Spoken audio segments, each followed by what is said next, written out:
Customs কর্মকর্তা কর্মচারীদের complete shutdown প্রত্যাহারের পর স্বাভাবিক হিলি স্থলবন্দরের আমদানি রপ্তানি বাণিজ্য স্বস্তি ফিরেছে শ্রমিক সহ ব্যবসায়ীদের মাঝে। বিস্তারিত জানাতে সরাসরি যুক্ত হচ্ছেন সহকর্মী শফিকুল ইসলাম শফিক।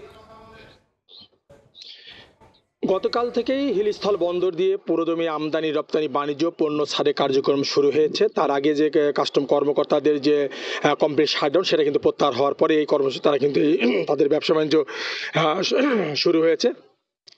তো গতকাল থেকে আমরা দেখেছি যে এখানে হিলিস্থল বন্দর দিয়ে আমদানি রপ্তানি বাণিজ্য যেমন গতিবৃদ্ধি পেয়েছে, পাশাপাশি পাইকারি ব্যবসায়ীরা দেশের বিভিন্ন জায়গা থেকে আসছেন, তারা পণ্য কিনবার জন্য আসছেন। আর যেই সব ট্রাক এখানে বন্দরে দাঁড়িয়ে আছে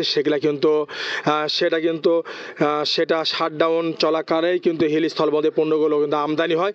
বর্তমানে হিলিস্থল বন্দর দিয়ে আমদানি রপ্তানি স্বাভাবিক রয়েছে, বাইরে থেকে পাইকারি আসছেন। এই ছিল হিলিস্থল বন্দর থেকে আমার কাছে সর্বশেষ। হিলি স্থলবন্দর থেকে যুক্ত ছিলেন সহকর্মী শফিক।